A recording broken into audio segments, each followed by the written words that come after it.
Hello everyone. Class 11th के chemistry के इस नए लेक्चर में आप सभी का बहुत बहुत स्वागत है। आज के वीडियो में हमारा टॉपिक है हाइजेनबर्ग अनसर्टेनिटी प्रिंसिपल। इस वीडियो में हम जानेंगे हाइजेनबर्ग अनसर्टेनिटी प्रिंसिपल क्या होता है। तो चलिए शुरू करते हैं। All moving object that we see around us, जैसे कि एक कार है, प्लेनेट है या एक बॉल है जो एयर में थ्रो की जाती है, मूव अलोंग डिफिनिट पाथ और ट्रेजेक्ट्री, उनका एक फिक्स पाथ होता है और स्पेस के अंदर एक फिक्स पाथ में वो मूव करती हैं। Hence their position and velocity can be measured accurately. उनकी जो पोजीशन है और जो वेलोसिटी है वो एक्यूरेटली मेजर कर सकते हैं at any instant of time, किसी भी पल में, कोई भी मोमेंट है टाइम का। Such an accurate measurement is not possible for सब एटॉमिक पार्टिकल्स। इस तरह का जो एक्यूरेट मेजरमेंट है वो सब एटॉमिक पार्टिकल्स के लिए पॉसिबल नहीं है। The existence of definite path और ट्रेजेक्ट्रीज फॉर सब atomic particles is ruled out. उनको हम ऐसे मेजर नहीं कर सकते हैं। हमें पार्टिकल की ड्यूल नेचर, जो पार्टिकल की वेव नेचर भी होती है, मैटर की वेव नेचर और पार्टिकल नेचर दोनों होती हैं, तो उसकी ड्यूल नेचर के बेसिस पे जो वर्नर हाइजेनबर्ग एक जर्मन फिजिसिस्ट था, 1927 में एक प्रिंसिपल दिया जो simultaneous measurement of position and momentum of small particles, बहुत छोटे पार्टिकल्स का एक साथ मेजरमेंट पोजीशन और मोमेंटम की अनसर्टेनिटी का जो प्रिंसिपल दिया, उस प्रिंसिपल को जाना जाता है हाइजेनबर्ग अनसर्टेनिटी प्रिंसिपल। तो आइए जान लेते हैं ये प्रिंसिपल क्या कहता है।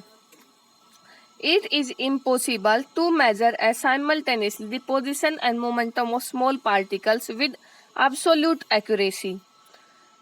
ऐसा पॉसिबल नहीं है कि किसी भी स्मॉल पार्टिकल की पोजीशन एंड मोमेंटम एक साथ हम मेजर कर सकें ग्रेट एक्यूरेसी के साथ में, उसमें कोई भी मिस्टेक नहीं हो, 100% एक्यूरेसी के साथ में, कि एक्यूरेट वैल्यू आए हमारी। एक साथ पोजीशन एंड मोमेंटम किसी स्मॉल पार्टिकल का मेजर नहीं कर सकते हैं। If an attempt is made to measure any one of these two quantities, the higher accuracy, the other become less accurate.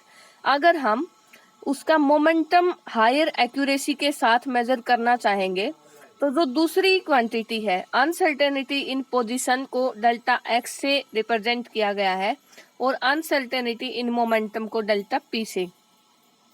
अगर हम ये मानते हैं कि डेल्टा एक्स है ये हमारा हायर एक्यूरेसी के साथ मेजर करेंगे किसी पार्टिकल की पोजीशन, तो जो डेल्टा पी है वो हमारा हम मेजरमेंट नहीं कर सकते हैं।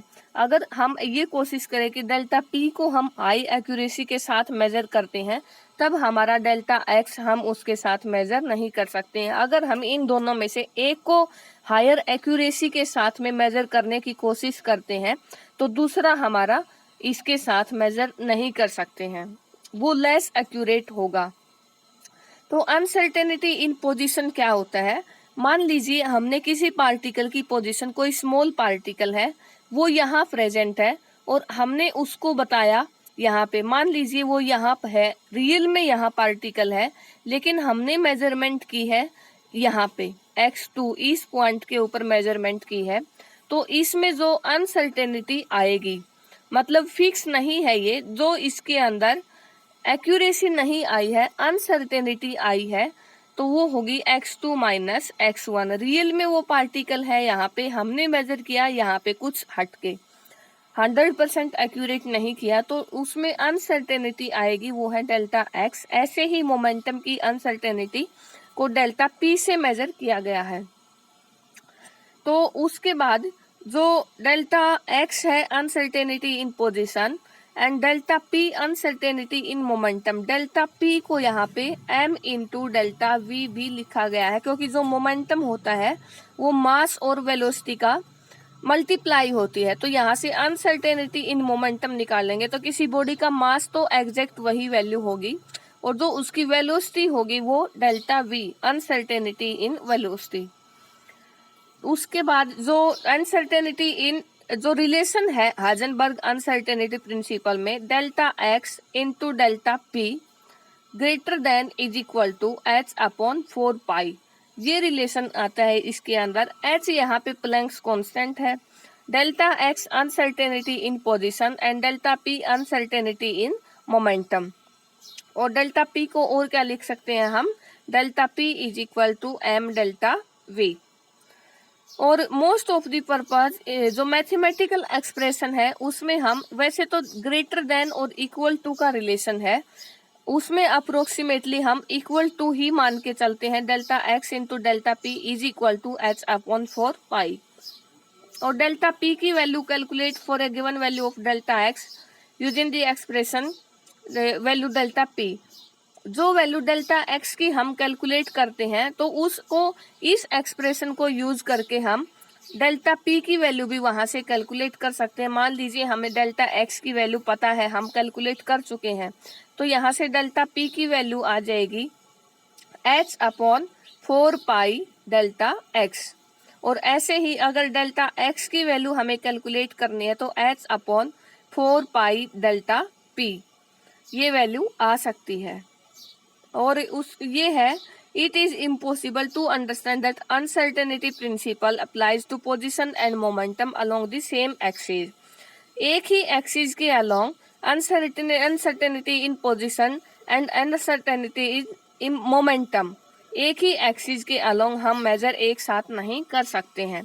तो गाइस बार बार मैं यही बोल रही हूँ कि हाइजेनबर्ग अनसर्टेनिटी प्रिंसिपल का मतलब ये है कि किसी भी स्मॉल पार्टिकल की पोजीशन एंड उसका मोमेंटम हम एक साथ मेजर नहीं कर सकते हैं। मान लीजिए हमारे पास कोई स्मॉल पार्टिकल है, एक टाइम पे हम उसकी पोजीशन बता सकते हैं, तो उस टाइम पे हम ये नहीं बता सकते हैं वो कितनी वेलोसिटी से वो पार्टिकल मूव कर रहा है। किसी मूविंग पार्टिकल के लिए अगर हम एक टाइम पे उसकी वेलोसिटी बता सकते हैं कि वो इस स्पीड से मूव कर रहा है वो पार्टिकल, तो उस टाइम पे उस पार्टिकल की पोजीशन हम मेजर नहीं कर सकते हैं।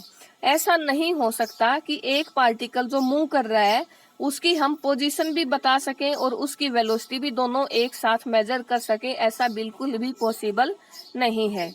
और रिलेशन क्या है, delta x into delta p is equal to h upon 4 pi या greater than is equal to h upon 4 pi. और न्यूमेरिकल्स में इक्वल टू हम रिलेशन मान के चलते हैं। उसके बाद जो हाइजेनबर्ग अनसर्टेनिटी प्रिंसिपल का सिग्निफिकेंस है वो देख लेते हैं। Like de Broglie equation, although Heisenberg uncertainty principal hold good for all object. जैसे डी ब्रोगली इक्वेशन की तरह ही वैसे तो ये सभी ऑब्जेक्ट के ऊपर अप्लाई होता है, लेकिन जो इसका सिग्निफिकेंस है वो सिर्फ माइक्रोस्कोपिक पार्टिकल्स के लिए है। और एनर्जी है फोटोन की insufficient to change the position and velocity of bigger bodies, क्योंकि जो फोटोन की एनर्जी इंसिडेंट करवाई जाती है वो बड़े पार्टिकल्स की जो पोजीशन और वेलोसिटी है उसको चेंज नहीं कर सकती है। तो ये बड़े पार्टिकल्स के लिए बिल्कुल भी सिग्निफिकेंट नहीं है। जैसे एग्जाम्पल के लिए आप मान सकते हो एक टॉर्च है हमारे पास और उससे कुछ जो लाइट इंसिडेंट करवाई जाती है वो किसी रनिंग रैट जो भागता हुआ चूहा है उसके ऊपर जो इंसिडेंट करवाई जाती है टॉर्च की लाइट एक डार्क रूम के अंदर, neither change the speed of the rat nor its direction. ना तो वो उस चूहे की स्पीड को बदल सकती है और ना ही उसकी डायरेक्शन को बदल सकती है। डायरेक्शन मतलब हमारे पास पोजीशन से है। तो उसको हम एग्जाम्पल से कैसे देखते हैं, जैसे कोई पार्टिकल है जिसका मास है 1 मिलीग्राम, तो delta x into delta v आएगा h upon 4 pi m। h की वैल्यू हमें पता होती है 4 पाई और m यहाँ पे दिया गया 1 मिलीग्राम। जो 1 मिलीग्राम होता है वो होता है 10 रेज टू पावर -6 ग्राम, वो यहाँ पे पुट किया गया। तो जो वैल्यू आई है हमारी delta x into delta we, uncertainty in position multiply uncertainty in velocity, वो कितनी है 10 रेज टू पावर -28 मीटर पर सेकेंड। तो जो प्रोडक्ट है डेल्टा x और डेल्टा v की वो बहुत ही कम आई है, 10 रेज टू पावर -28 मीटर पर सेकेंड, बहुत ही कम प्रोडक्ट है ये। और जो पार्टिकल है mass greater than 1 milligram, product will be still smaller. जिसका मास है 1 मिलीग्राम वो पार्टिकल बहुत ही छोटा है, तो ये वैल्यू क्या है, नेग्लिजिबल, ना के बराबर है ये वैल्यू। और माइक्रोस्कोपिक पार्टिकल है, जैसे हमारे पास कोई इलेक्ट्रॉन है, इलेक्ट्रॉन, प्रोटॉन या न्यूट्रॉन, तो वो delta x into delta v is equal to h upon 4 pi m, h Planck's constant 4 pi और mass of electron 9.1 into 10⁻³ kilogram. तो यहाँ से जो मल्टीप्लाई आई है इनकी वो वैल्यू आई है 10⁻⁴ मीटर स्क्वायर पर सेकेंड। इसमें से जो अनसर्टेनिटी इन पोजीशन है और वो कितनी है 10⁻⁴ मीटर, और अनसर्टेनिटी इन वेलोसिटी कितनी होगी 1.0 मीटर पर सेकेंड।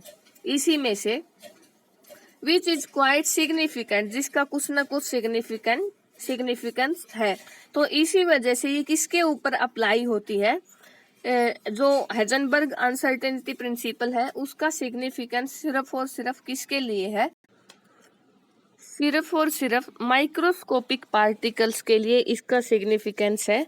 जो बड़े पार्टिकल्स होते हैं उनके लिए कोई सिग्निफिकेंस नहीं है। हमारी डेली लाइफ में देखते हैं तो we come across the bigger object only, जो हमारी डेली लाइफ में हमारे पास बिगर ऑब्जेक्ट होती हैं और उसकी पोजीशन और velocity which can be measured accurately. उन बड़े पार्टिकल्स की, जैसे कार, बस या और पार्टिकल्स हैं, उनकी पोजीशन और वेलोसिटी हम अच्छे से हायर एक्यूरेसी के साथ मेजर कर सकते हैं। लेकिन जो माइक्रोस्कोपिक पार्टिकल्स हैं उसमें हेजनबर्ग अनसर्टेनिटी प्रिंसिपल के अकॉर्डिंग पोजीशन एंड जो मोमेंटम है पार्टिकल्स का वो हम साइमल्टेनियसली मेजर नहीं कर सकते हैं। तो डेली लाइफ में क्या है, एवरीडे लाइफ में we come across big object, position और वेलोसिटी हम अच्छे से मेजर कर सकते हैं। तो Heisenberg uncertainty principle have no significance in everyday life. Everyday life में हेजनबर्ग अनसर्टेनिटी प्रिंसिपल्स का कोई सिग्निफिकेंस नहीं है। यहाँ पे एक क्वेश्चन है, why electron can not exist in the nucleus. Electron nucleus के अंदर एग्जिस्ट क्यों नहीं करता है, क्योंकि एटम जो स्फेरिकल शेप होती है ये न्यूक्लियस, और न्यूक्लियस के अंदर प्रोटॉन और इलेक्ट्रॉन, और जो प्रोटॉन एंड न्यूट्रॉन होते हैं न्यूक्लियस के अंदर, और जो इलेक्ट्रॉन होता है वो न्यूक्लियस के अराउंड रिवॉल्व करता है एक सर्कुलर पाथ में, जिसको ऑर्बिट बोलते हैं या एनर्जी लेवल बोलते हैं या सेल। तो इलेक्ट्रॉन न्यूक्लियस के अंदर क्यों नहीं होता है। जब आपसे ये पूछा जाए न्यूक्लियस के अंदर क्या क्या होता है, प्रोटॉन एंड न्यूट्रॉन, और न्यूक्लियस के बाहर क्या होता है, इलेक्ट्रॉन रिवॉल्व करता है अराउंड द न्यूक्लियस। तो क्वेश्चन यहाँ पे ये अराइज होता है कि इलेक्ट्रॉन न्यूक्लियस के अंदर क्यों एग्जिस्ट नहीं करता है। On the basis of Heisenberg uncertainty principal it can be shown why electron cannot exist within the atomic nucleus. So this is because the diameter of the atomic nucleus is of the order of 10⁻⁻15 metre. जो atom का nucleus है उसका कितना diameter होगा, nucleus का 10⁻⁻15 metre, क्योंकि ये complete nucleus, इसका डायमीटर कितना होगा 10⁻⁻15 metre. Hence it electron were to exist within the nucleus, अगर इलेक्ट्रॉन न्यूक्लियस के अंदर ही एग्जिस्ट करे तो maximum uncertainty its position would have been 10⁻⁻15 metre. तो ज्यादा से ज्यादा जो अनसर्टेनिटी है वो कितनी आएगी इसकी पोजीशन में, 10⁻⁻15 मीटर आएगी। डेल्टा एक्स की वैल्यू कितनी आएगी, 10⁻⁻15 metre. Taking the mass of the electron, electron का मास हमें पता होता है 9.1 इंटू 10⁻31 किलोग्राम। ये मास की वैल्यू हम पुट करें और अनसर्टेनिटी ने हमारी पोजीशन की कितनी आई है, तो यहाँ से डेल्टा जो x इंटू डेल्टा p की वैल्यू होती है h/4 ये होती है। तो अगर मास हमें पता है तो हम लिखेंगे डेल्टा x इंटू जो डेल्टा p है उसकी जगह पे m delta v is equal to h/4। Delta v की वैल्यू यहाँ से हम कैलकुलेट करें, मास हमें पता है, डेल्टा x की वैल्यू हमें पता है, तो डेल्टा v की वैल्यू आई हमारे पास 5.77 इंटू 10⁻10 मीटर पर सेकेंड। तो ये जो वैल्यू है वो इतनी ज्यादा है कि वेलोसिटी ऑफ जो लाइट होती है 3 इंटू 10⁸ मीटर पर सेकेंड, उससे भी ज्यादा वैल्यू हमारे पास आई हुई है, और जो कि पॉसिबल नहीं होती है। सबसे जो ज्यादा वैल्यू होती है वो वेलोसिटी ऑफ लाइट की ही तो होती है 3 × 10⁻⁸ 8 मीटर पर सेकेंड। इससे बड़ी कोई भी वैल्यू नहीं होती है।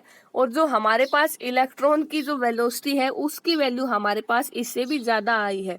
तो ऐसा पॉसिबल नहीं होता। इसी वजह से जो इलेक्ट्रॉन है वो न्यूक्लियस के अंदर एग्जिस्ट नहीं करता है। तो गाइज ये था आज का हमारा topic Heisenberg uncertainty principal. Next video में हम इसी टॉपिक के बेस पे न्यूमेरिकल्स करने वाले हैं। Thank you.